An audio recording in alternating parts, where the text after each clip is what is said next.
Bonjour bien-aimé. Aujourd'hui, nous allons parler de l'amour de Dieu. S'il y a quelque chose qui est difficile à percer et même à comprendre, c'est l'amour de Dieu. Ça ne ressemble à rien du tout, en tout cas, rien de ce qui est en l'homme. Lorsque la Bible dit que Dieu est amour, c'est quelque chose de tellement profond et vrai. Bien-aimé, regardez ou regardons seulement à notre propre vie. Regarde un peu à ta propre vie. Regarde combien de fois tu t'entêtes dans ta désobéissance. Regarde combien de fois que je regarde combien de fois, moi-même, je m'entête dans ma désobéissance. Parfois, tu fais quelque chose, tu sais que Dieu n'est pas dans ce que tu fais là, mais tu fonces, tu t'aides, on ne t'arrête pas, tu continues. Tu sais, hein, tu sais très bien que le chemin qu'il prend, si ce n'est pas le chemin de Dieu pour moi, mais tu t'entêtes. Pourquoi? Parce que tu comptes sur sa miséricorde. Tu sais que même c'est comme il ne peut pas t'abandonner. Amen. Donc, tu commences à chercher les versets. Cette fois le juste homme, cette fois Dieu le relève.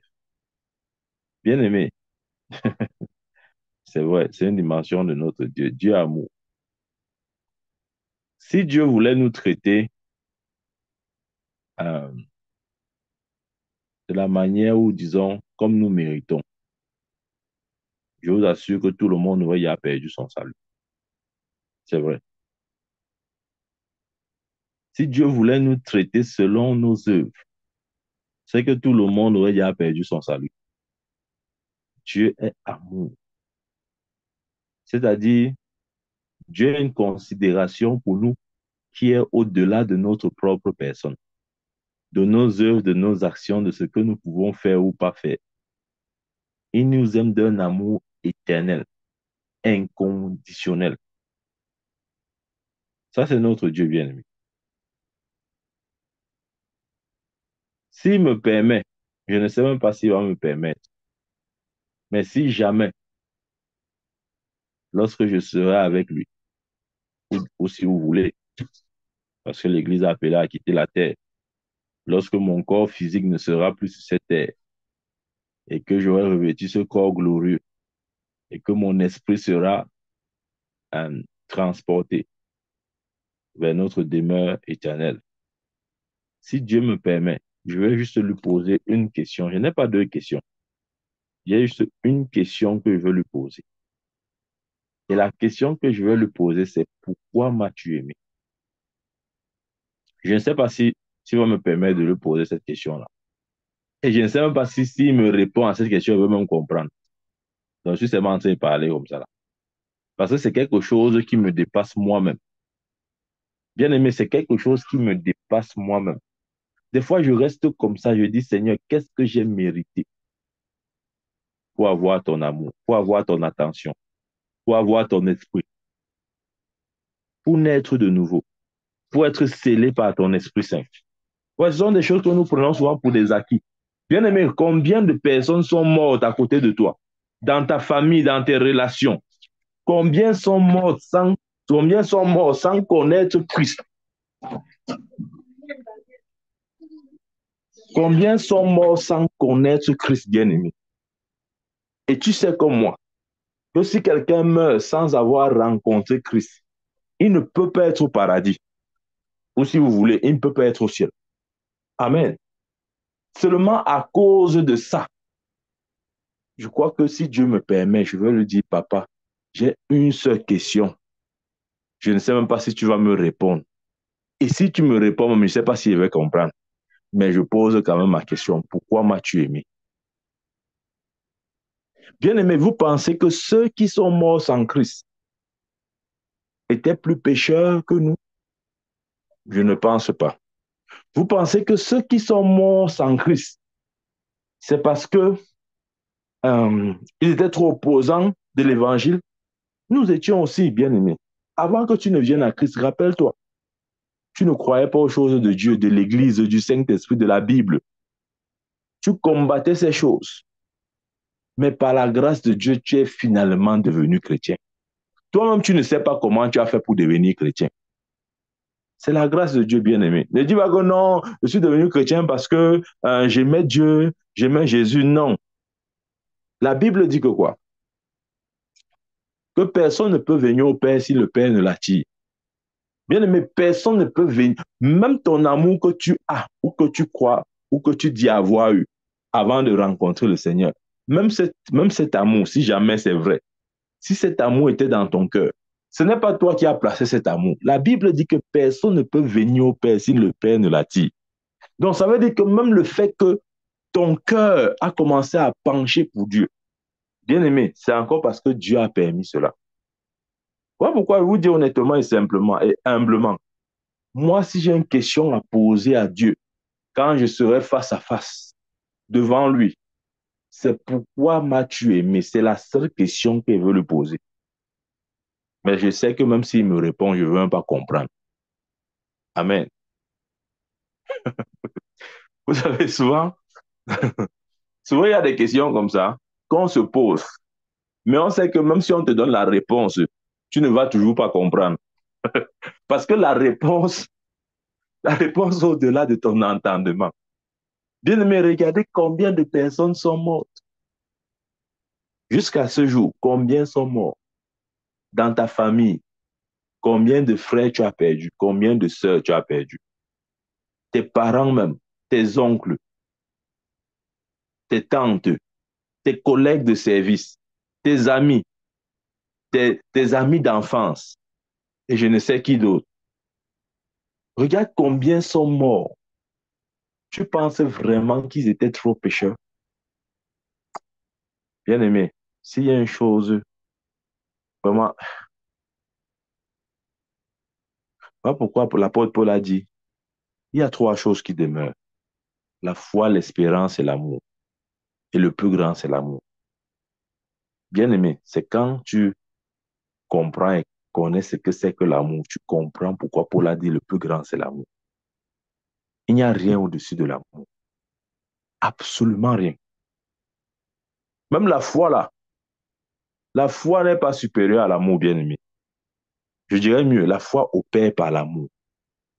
En réalité, si tu n'as même pas un amour authentique, même ta foi ne peut pas authentiquement fonctionner. Amen. Bien-aimé, Dieu nous a aimés, nous ses enfants. Parfois, je reste comme ça et dis, Seigneur, j'ai fait quoi pour te connaître aussitôt? Il y a des gens, j'ai mes promotionnaires sont là dans la vie, entre guillemets, du monde. Ils ne connaissent pas Dieu, ils ne veulent même pas le connaître. Ils ne connaissent rien du royaume de Dieu. Ils n'ont aucune expérience, ils ne sont même pas nés de nouveau. Plusieurs sont morts et ils ne sont pas auprès du Seigneur. Moi, j'ai fait quoi? Non, disons-nous la vérité, moi, j'ai fait quoi? Non seulement pour qu'il me sauve, mais en plus de me sauver, pour qu'il m'appelle dans son service, dans son sacerdoce, qu'il voit en moi, comment il veut dire, qu'il considère cet esprit que je suis, cet esprit, ce petit esprit devant lui, bien sûr, et qu'il décide non seulement d'habiter en moi, mais aussi de m'utiliser. Bien aimé, ça ne peut qu'être le résultat de l'extrême amour de Dieu. Je vous dis la vérité, moi, c'est ce que je veux lui poser comme question. Si jamais je réussis à lui poser la question. Vous savez, des fois quand Dieu n'est pas en face de toi, tu bavardes beaucoup. Hein. Mais quand il se présente devant toi, là, toutes tes questions, même, toute ta pensée s'arrête. C'est-à-dire que c'est comme s'il met sa présence, met une pause dans tout ton être, corps, âme, esprit. Tout devient une pause. Même ton cœur arrête de battre pour un moment. Amen. C'est le Dieu que nous servons. Bien, mais des fois, on se dit que non, quand on va voir Dieu, on va bavarder, on va bavarder. On parle seulement pour parler. Tu peux parler si Dieu se présente à toi. Si le Très-Haut, dans toute sa gloire, décide de se manifester. D'ailleurs, il ne peut même pas se manifester dans toute sa gloire. c'est que tu vas littéralement exploser. Bien aimé, si Dieu, regardez, si Dieu, oui, c'est vrai, Dieu est en nous, ça c'est clair. Il est en nous par le Saint-Esprit, ça c'est vrai. Mais s'il veut manifester toute sa gloire, hmm, je vous assure, même nos esprits, je ne sais pas si nos esprits pourront le supporter. Pourront le supporter. Amen. Ouais, je vais expliquer ce point. C'est un peu comme si, vous avez vu les générateurs, non? Les groupes électrogènes, des trucs comme ça, là. Imaginez-vous que vous avez chez vous un, un grand groupe électrogène. Les groupes électrogènes des, qui alimentent peut-être les grands hôtels, les choses comme ça, disons comme ça. OK? Et vous prenez un tel groupe électrogène, vous le mettez chez vous. En fait, lorsque le groupe électrogène entre chez vous, c'est le groupe électrogène dans sa totalité qui est chez vous. Ce n'est pas une partie.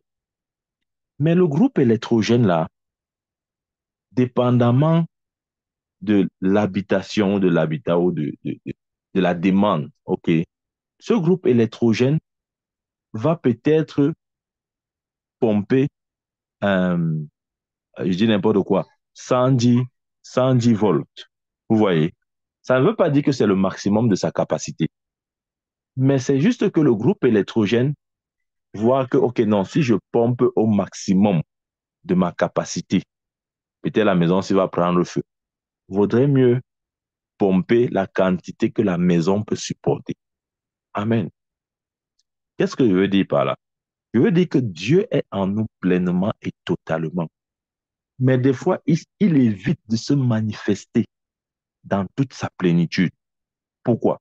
Parce que s'il le fait, je vous assure, même nous qui sommes encore le temple, là, son temple, peut-être on va exploser. Donc, il est obligé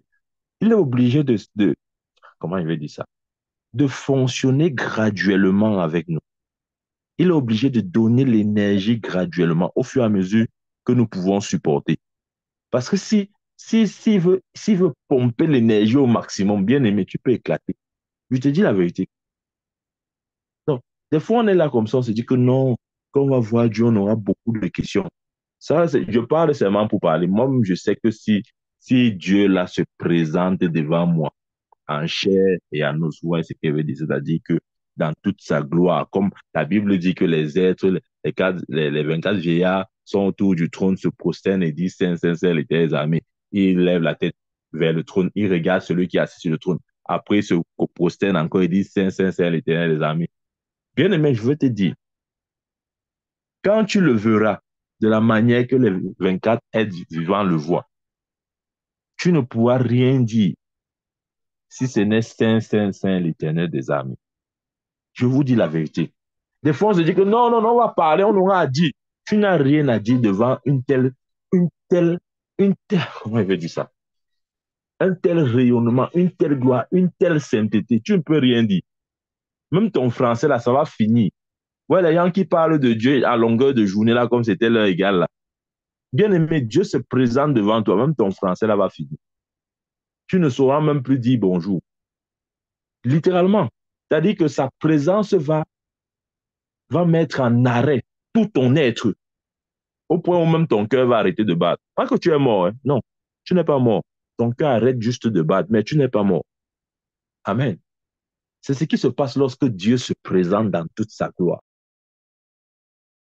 Mais la bonne nouvelle, c'est que ce Dieu glorieux-là, qui a créé toutes choses, il n'a été créé par personne. Il nous aime d'un amour que notre esprit ne peut même pas concevoir. Regardez ce que le psalmiste dit. Dans, dans Somme 8, il dit, je lis à partir du verset 4, Somme chapitre 8, verset 4, il dit, quand je contemple les cieux, ouvrage de tes mains, la lune et les étoiles que tu as créées, qu'est-ce que l'homme pour que tu te souviennes de lui? Qu'est-ce que l'homme pour que tu te souviennes de lui? Il dit, lorsqu'il contemple les cieux, ouvrage de tes mains. Lorsque le psalmiste contemple les cieux, qui est l'ouvrage des mains de Dieu, il se pose une question. Bien-aimé, quand nous contemplons la création, nous devons nous poser cette même question. Qu'est-ce que l'homme pour que tu te souviennes de lui? Amen. La création rend témoignage de sa grandeur. C'est juste un aperçu, ce n'est pas la totalité de sa grandeur. Si vous voulez savoir jusqu'où est, jusqu'où est-ce que Dieu est grand, commencez à apprécier la Terre dans sa dimension, dans son rayon, dans son diamètre. Commencez à apprécier les autres planètes qui sont à des millions de kilomètres de la Terre. Commencez à apprécier les océans, les mers. Commencez à apprécier les étoiles, le soleil, la lune, les galaxies, les constellations, toutes ces choses-là. C'est juste l'ombre de la puissance de Dieu. La création de Dieu est l'ombre de la puissance de Dieu. Parce que la Bible dit que celui qui bâtit une maison est plus grand que la maison. Donc, si Dieu a créé toutes ces choses, c'est la preuve qu'il est plus grand que toutes ces choses.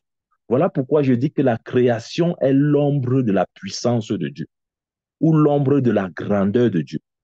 Maintenant, le psalmiste dit, quand je contemple les cieux, ouvrage de tes mains, la lune et les étoiles que tu as créées, qu'est-ce que l'homme pour que tu te souviennes de lui? Il continue, et le Fils de l'homme pour que tu prennes garde à lui. Verset 6. Tu l'as fait de peu inférieur à Dieu et tu l'as couronné de gloire et de magnificence. Ouais. Tu l'as fait un peu inférieur à Dieu. Bien-aimé, Dieu nous a créé un peu inférieur à lui. Je ne sais pas si vous comprenez ce que ça veut dire. Je veux dire ce que ça veut dire. Ça veut dire qu'après Dieu, c'est l'homme. Voilà pourquoi il a dit, il l'a fait un peu inférieur. Un peu, un peu. Hmm. Bien-aimé, tu es juste un peu inférieur à Dieu. C'est ce que la Bible dit. Dieu nous a créé un peu. C'est ce que la Bible dit. Tu l'as fait de peu inférieur à Dieu. De peu inférieur à Dieu. Il continue. Tu l'as couronné de gloire et de magnificence. Et c'est ce que Dieu a fait pour nous en Christ Jésus. Il nous a couronné de gloire et de magnificence. Tu lui as donné la domination sur les œuvres de tes mains. Tu lui as donné la domination sur les œuvres de tes mains. Ça veut dire que l'homme est le gestionnaire de la création de Dieu. Tu lui as donné la domination sur les œuvres de tes mains. Il continue en disant, tu as tout mis sous ses pieds.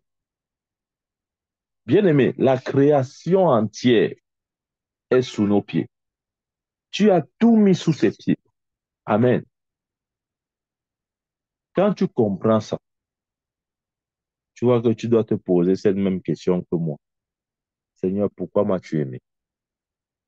Amen. Nous devons vraiment méditer dessus, bien-aimé. L'amour de Dieu. Il n'y a rien au-dessus de cela. Je me rappelle un jour, quand il dit tout à l'heure que si Dieu se présente devant toi, tu n'auras même pas de mots pour exprimer là. Je vous donner mon témoignage. Un jour, j'étais au Cameroun à ce moment-là. J'étais en train de, je sais pas, je peux même pas dire que j'étais en train de dormir. J'étais entre le sommeil et l'éveil de toute façon. C'est-à-dire, je ne dormais pas et je n'étais non plus réveillé. Vous voyez un peu cet état-là, où tu es un peu au milieu comme ça. Donc, à un moment donné, la gloire de Dieu, hey, je me rappelle encore ce jour, la gloire de Dieu, comment il veut dire ça? Est-ce qu'il veut dire s'est présenté ou s'est manifesté? Mais de toute façon, mon esprit a contemplé la gloire de Dieu. C'était tellement intense, bien aimé, que aucun mot ne réussissait de sortir de ma bouche. J'avais l'impression que littéralement, je sais pas, c'est comme si tout, tout s'était arrêté, tout mon être s'était arrêté. Je sais pas comment expliquer. C'est comme si Dieu avait mis une pause. Je ne sais pas comment décrire cet état bien aimé. C'est-à-dire, mon esprit était dans une contemplation profonde de la gloire au point où j'ai perdu littéralement ma langue. Je ne pouvais même plus parler. C'était une présence qui m'envahissait totalement et ne me permettait même pas de dire même un mot. Mais c'était tellement, une présence tellement douce, une présence, je ne sais pas comment décrire ça. Donc, bien aimé, c'est ce que j'ai dit tout à l'heure, si Dieu se manifeste dans toute sa gloire, même un mot ne sortira pas de ta bouche. Amen. Ça ne sortira pas. Hmm. Regardez Jean. Il avait l'habitude quand Jésus était encore sur terre pendant sa vie de terrestre, son ministère terrestre, il avait l'habitude de poser sa tête sur la poitrine du Seigneur. Il le faisait régulièrement. Amen. Il posait sa tête sur la poitrine du Seigneur. Il le faisait régulièrement. Mais après la résurrection de Christ, dans Apocalypse, quand le Seigneur se présente à Jean, il avait dit il est tombé comme mort. Amen. La même personne, ce qui est pour poser sa poitrine, il n'y avait rien. Chaque jour, il fait comme un bébé. Il vient, il pose sa poitrine, il pose sa tête sur la poitrine du Seigneur. Il pose sa tête sur la poitrine du Seigneur. Le jour où le Seigneur a décidé de se manifester dans sa gloire, lorsqu'il a vu le Seigneur, la Bible dit qu'il est tombé. Il est tombé comme mort. Mais il n'était pas mort. En fait, la gloire de Dieu met une pause, c'est-à-dire ça crée un peu un break dans tout ton être. Voilà. C'est-à-dire, pour un moment, tu ne sais pas vraiment si tu es encore mort ou vivant. Tu es au milieu là comme ça.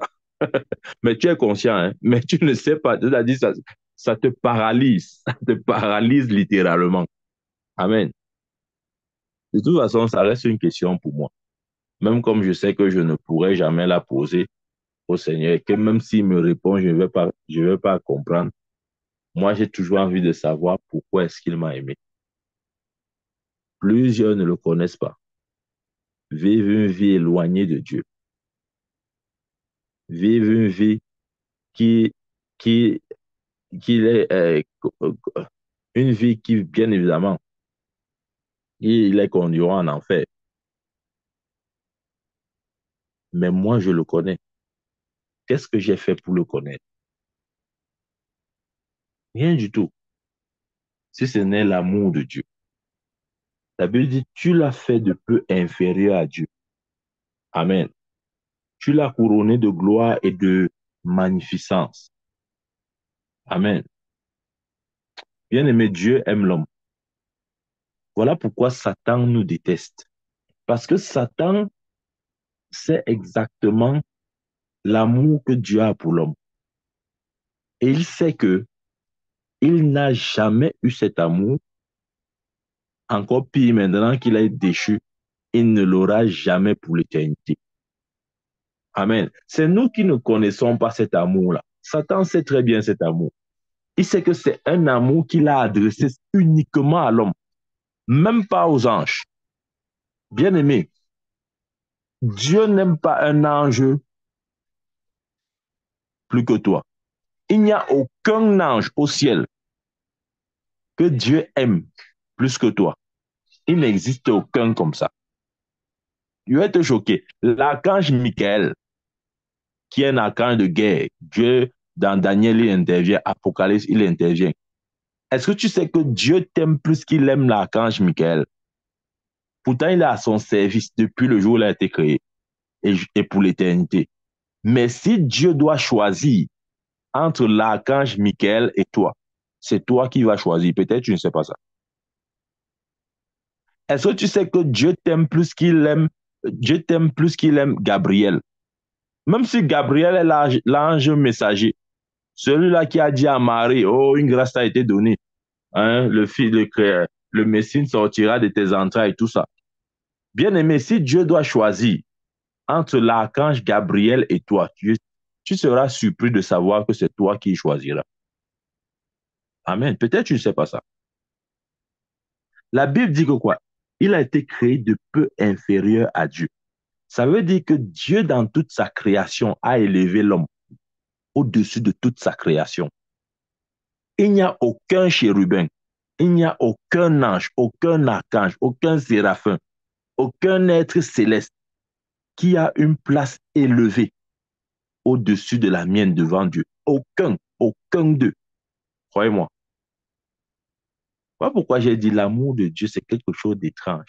C'est quelque chose vraiment, s'il me permet, je ne sais pas s'il va me permettre ou j'aurais. Je ne suis même pas sûr que je pourrais lui poser une telle question parce que, sauf si, sauf s'il me permet de lui poser une telle question, mais s'il se présente dans sa gloire, vraiment, moi, je veux seulement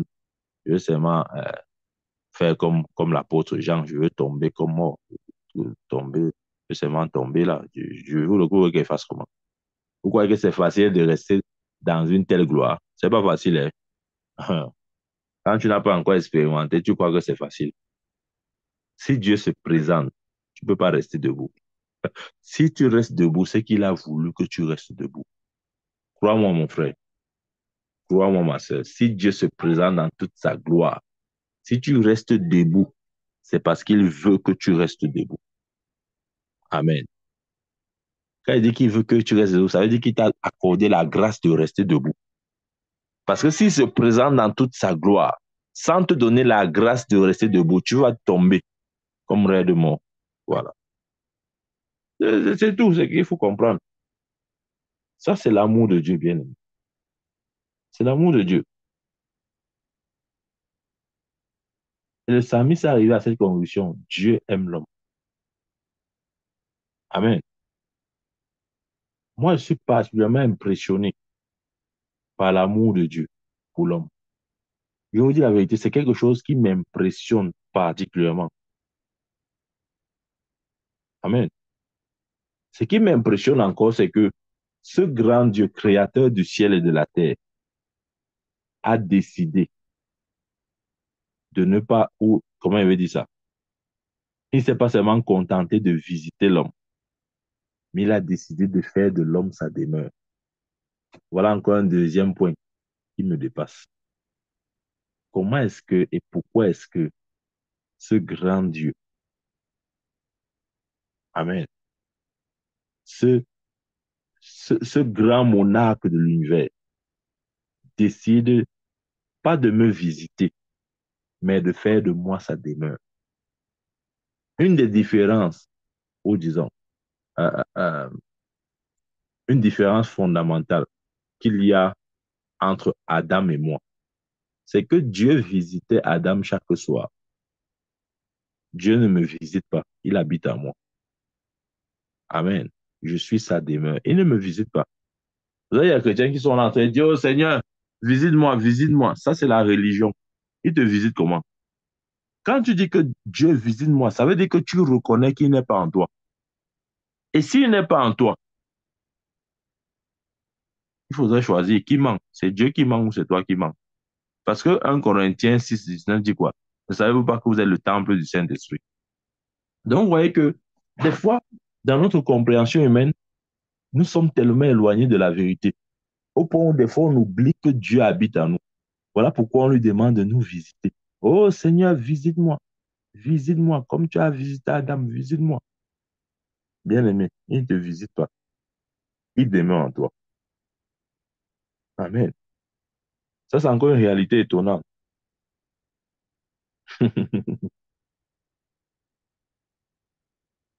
Bien-aimé, je crois que la chose la plus grande que Dieu a accomplie, c'est de venir habiter en nous. Je crois que je dois aussi lui poser cette question. Je ne sais même pas s'il va me permettre de lui poser mes questions. Pourquoi est-ce qu'il a décidé d'habiter en nous? Amen. Nous qui sommes des êtres finis, des créatures, comment est-ce que le Créateur a décidé d'habiter dans la créature? Ça veut dire quoi? Ça veut dire quoi? C'est au-delà de mon entendement. Pourquoi est-ce qu'il a décidé d'habiter dans ces créatures? Pourquoi? Si ce n'est pas par amour, c'est encore pourquoi? Et quel est ce genre d'amour? Quel est ce genre d'amour? Amen. Quel est ce genre d'amour?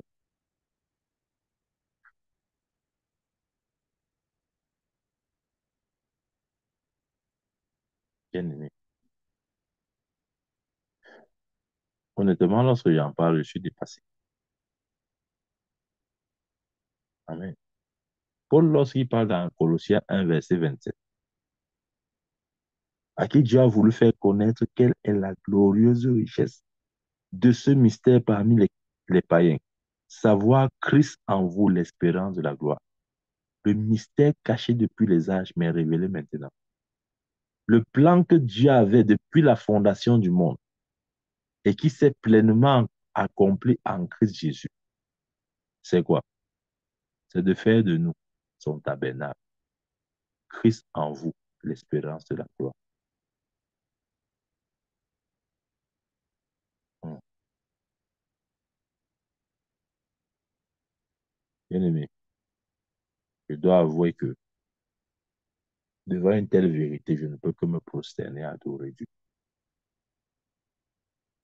Le Dieu créateur du ciel et de la terre habite en toi. Tu vois, voilà, c'est que tu n'as pas encore pris conscience de ça. Tu, tu as une conscience intellectuelle. Tu, tu, tu, tu, tu veux concevoir la chose intellectuellement. Bien aimé, si tu conçois cette vérité intellectuellement, tu ne l'as pas encore saisi. Le Dieu Tout-Puissant habite en toi.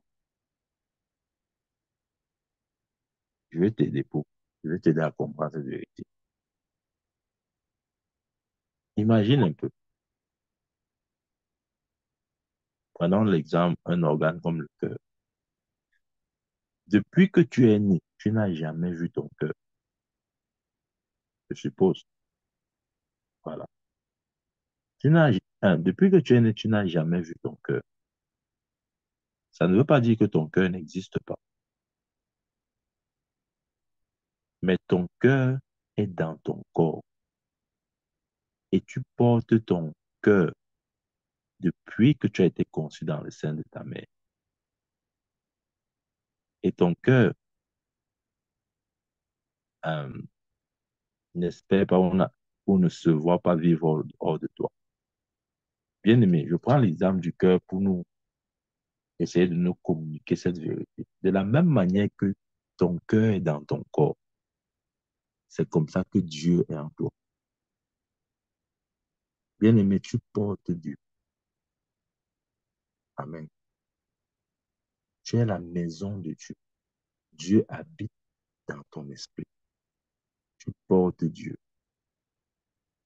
Je ne sais pas si pour toi ça signifie grand-chose ou comment est-ce que tu apprécies cette vérité. Mais tu portes Dieu. Tu portes Dieu. Bien aimé, tu portes Dieu. Est-ce que tu le réalises? Porte Dieu. Amen. Ça, c'est le plus grand mystère que l'humanité ait jamais connu. Que Dieu Tout-Puissant habite en l'homme. Et parce qu'il est en nous, il fait de nous des êtres extraordinaires. Ou si vous voulez, des êtres divins. Désormais, nous sommes remplis de Dieu, puisque nous le portons. Il est en nous. Amen. Ça, c'était le plan de Dieu depuis la formation du monde, depuis la fondation du monde. Amen. C'est le mystère qui a été caché longtemps, mais révélé maintenant. Qu'est-ce qu'il dit dans Éphésiens? Éphésiens 3, verset 14 à 19, il dit, en sorte que Christ habite dans vos cœurs par la foi. Oui, regardez. En sorte que Christ habite dans vos cœurs par la foi, afin qu'étant enraciné et fondé dans l'amour, vous puissiez comprendre avec tous les saints quelle est la largeur, la longueur, la profondeur, la hauteur et connaître l'amour de Christ qui surpasse toute connaissance, en sorte que vous soyez remplis jusqu'à toute la plénitude de Dieu. Bien-aimé, quand tu commences à comprendre l'amour de Christ qui surpasse toute connaissance, tu deviens conscient de cet état de rempli jusqu'à toute la plénitude de Dieu. C'est par l'amour de Dieu que nous connaissons Dieu. Amen. La plénitude de son amour nous remplit lorsque nous commençons à connaître son amour, à le connaître. Et dit, en sorte que Christ habite dans vos cœurs par la foi, afin qu'étant enraciné et fondé dans l'amour. Bien-aimés, nous devons être enracinés et fondés dans l'amour. Vous puissiez comprendre avec tous les saints quelle est la largeur, la longueur, la profondeur, la hauteur, et connaître l'amour de Christ qui surpasse toute connaissance, en sorte que vous soyez remplis jusqu'à toute la plénitude de Dieu. Amen. Bien aimé, tout ce qui est décrit là, c'est le résultat de son amour pour nous. C'est afin que nous soyons remplis de toute la plénitude de Dieu. Exactement comme Jésus a été rempli de la plénitude de Dieu. Pourquoi? Parce qu'il nous aime. Pourquoi Dieu nous accorde sa plénitude? C'est parce qu'il nous aime. Bien aimé, c'est important de comprendre ça. Pourquoi Dieu nous accorde sa plénitude? Parce qu'il nous aime. C'est tout. C'est uniquement sur cette base-là, et rien que sur cette base, que nous obtenons la plénitude de Dieu. Amen. Dans Jean 15, verset 13,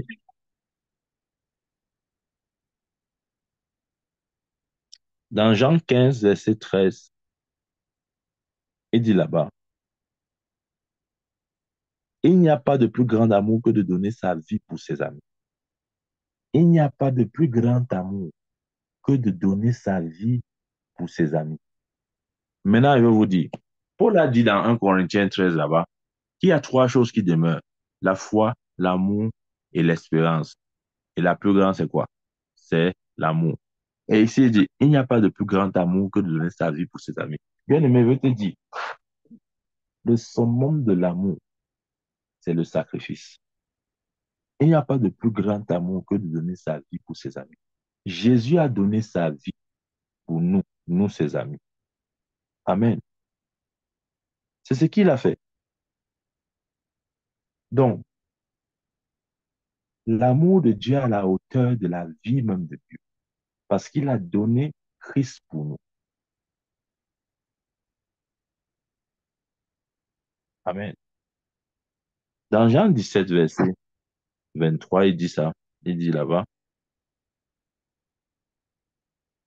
moi en eux et toi en moi, afin qu'ils soient parfaitement un et que le monde reconnaisse que tu m'as envoyé et que tu les as aimés comme tu m'as aimé.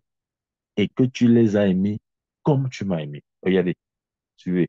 Et que tu les as aimés comme tu m'as aimé.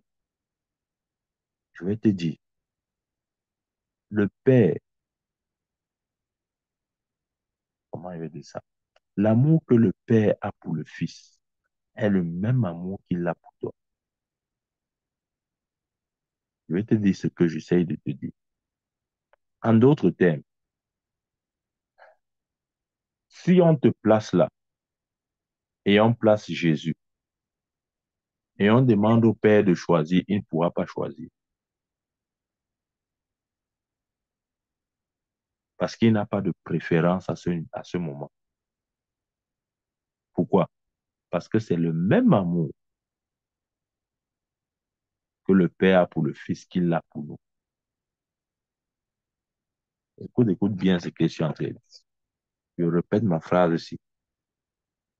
Si tu te places là et le Seigneur Jésus se place là,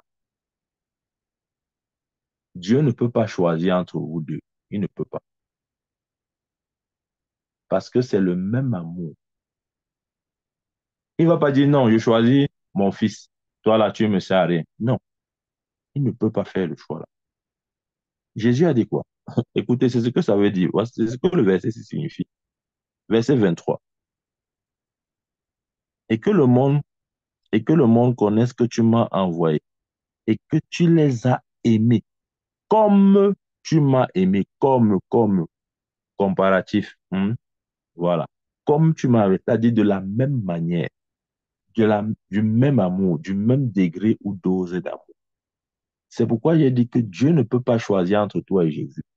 Il ne peut pas. Peut-être tu croyais que non. Le père va dire que non, non, non, j'ai choisi mon fils, j'ai choisi mon fils, va loin de moi. Jamais. Ça, c'est ce que ton cerveau te dit. La vérité, c'est que Dieu ne peut pas choisir. Parce que c'est le même amour. C'est le même amour. Je vais un peu donner une image. Supposez que vous avez deux bébés. Disons ça comme ça. On dit maintenant que bon, voilà le parent, toi le parent. On dit bon, choisis un bébé parmi les deux bébés. Tu vas choisir qui laisser qui. C'est le même amour que tu as pour tes deux bébés. Il n'y a pas un bébé que tu aimes plus que l'autre. Non, c'est le même amour. Au lieu de, au lieu de choisir un bébé, tu préférerais encore qu'on te dise, OK, tu vas peut-être dire un truc, OK, prenez-moi si vous voulez, tuez-moi si vous voulez, mais laissez mes deux bébés. Parce que je ne peux pas choisir entre les deux. Parce que s'il faut choisir entre les deux, c'est mieux que moi je me donne. Amen. S'il faut choisir entre les deux, c'est mieux que moi je me donne. C'est la même chose, bien-aimé. Dieu nous met dans la même balance que le Christ. Mhm. C'est ça qu'on n'a peut-être jamais vu les choses de cette façon. On s'est vu comme des petits minables, des petits êtres, des pauvres petits pécheurs, des hommes qui ne servent à rien, et des hommes même qui risquent d'aller en enfer, des hommes qui sont traumatisés et tourmentés par le péché. Bien-aimé, sort de ces conceptions. J'ai dit et je répète, Dieu ne peut pas choisir entre toi et Jésus. Il ne peut pas. Parce que c'est le même amour. Je t'ai pris un exemple pratique terre à terre. Si tu as deux enfants disons quoi, de 1 an ou de 6 mois, disons, ça veut dire que tu as donné naissance à des jumeaux, disons comme ça. Et à l'âge de 6 mois, quelqu'un vient là dire, choisis entre les deux, qui doit vivre, qui doit mourir. Tu ne peux pas choisir parce qu'il n'y a pas de préférence en réalité. Tu aimes les deux du même amour. Au lieu qu'une personne meure, tu vas préférer mourir. Amen. Rappelons-nous, lorsqu'on a amené à Salomon ce cas où de deux femmes, l'une s'était couchée sur son enfant, elle est mort, il est mort, et elle a voulu récupérer l'enfant de l'autre.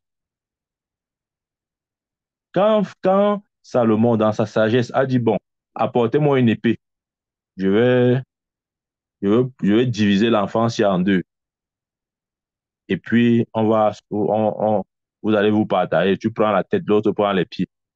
La vraie femme, ou si vous voulez, la vraie mère de l'enfant, a dit non, comment on peut diviser mon enfant? Au lieu de le diviser, donnez-lui à cette femme. C'est la même chose, bien-aimé. Dieu ne peut pas choisir entre toi et Jésus. Tu n'as jamais réalisé ça. Ouais, quand il te dit que moi, je vais seulement poser une seule question là, c'est pas à cause de tout ça qu'il te dit ça. J'ai seulement envie de lui poser, je ne sais même pas s'il veut poser ma question là. Mais s'il me laisse parler, je vais dire, papa, une seule question, pas deux.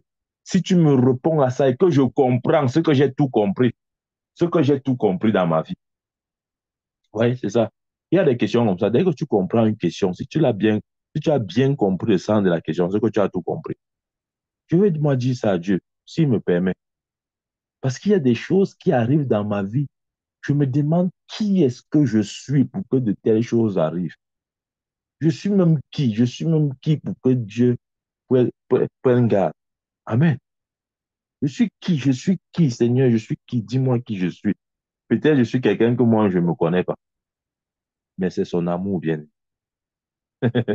C'est son amour. Regardez l'apôtre Paul. Malgré ses bêtises, il a fait tuer beaucoup de chrétiens, fait emprisonner d'autres. Il a même commandité le meurtre d'Étienne, qui était un homme rempli d'Esprit Saint. Mais Dieu, dans son amour, l'a utilisé. Il l'a néanmoins utilisé comme un apôtre hors pair. Il a travaillé plus que tous les autres apôtres.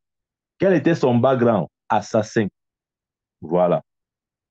Il était assassin, mais Dieu ne regarde pas sa vie. Dieu ne consulte pas ton passé pour déterminer ton futur.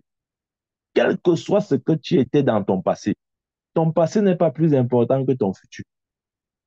Reste focalisé sur ton futur, bien-aimé. Amen. Reste focalisé sur ton futur. Ne laisse pas Satan te rappeler ton passé. Je vais te dire ceci, quand Satan te rappelle ton passé, rappelle-lui son futur. Vous savez quel est le futur de Satan? Le futur de Satan, ce n'est pas l'enfer. L'enfer, c'est le petit niveau. La Bible dit que la mort et l'enfer seront jetés dans les temps de feu.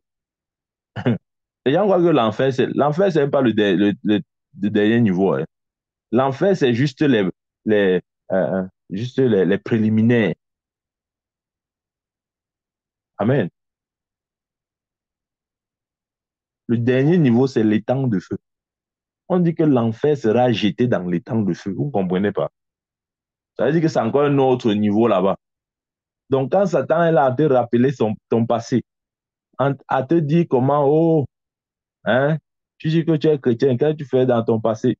Tu as fait ci, tu as avorté, tu as volé, tu as fait ceci, tu as fait cela. Quand il passe le temps à te raconter, rappeler ton passé, dis-lui, Satan, j'ai fait tout ça, mais j'ai été pardonné. Et je suis une nouvelle créature. Et d'ailleurs même, celui qui avait fait ça n'est pas celui qui est là actuellement.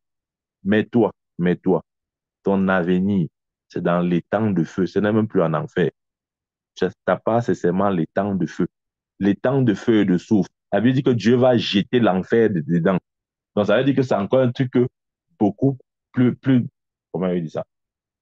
C'est comme on dit, les petits plats sont dans les grands. C'est un truc beaucoup plus vaste. Ça n'a rien à voir avec l'enfer. Amen. Bien-aimé, pleurons devant l'amour de Dieu. Moi, je- en tout cas, je vous ai dit, l'amour de Dieu, c'est un mystère pour moi. J'essaye de sonder ça. Mais quand je réfléchis, je tourne ça dans tous les sens. Après, ça me dépasse, je laisse encore. Je dis, non, je vais revenir sur ça un autre jour. Parce que c'est au-dessus de mon entendement, bien. Parfois, je vais réfléchir dessus. Je dis, OK, bon, j'essaie de réfléchir, ouais, un peu. Mais après, ça me dépasse. Je dis que non, Seigneur, ça me dépasse. Ça me dépasse. Amen. Vous croyez que quelque chose ne peut pas aussi me dépasser? L'amour de Dieu m'a dépassé. Amen. Je ne sais plus quoi lui dire, si ce n'est merci. Bien-aimé, abonde en action de grâce. Dis merci à Dieu. Amen. L'amour de notre Dieu est irrésistible. Quand Dieu t'aime, c'est un amour irrésistible. Il a prouvé cet amour en envoyant Jésus-Christ, notre Sauveur. Nous devons être conscients de la présence intérieure de Dieu. Et mieux encore, il a fait de nous un vecteur de son amour pour le monde entier. Amen, amen. Que Dieu nous bénisse. Au nom de Jésus-Christ. Amen.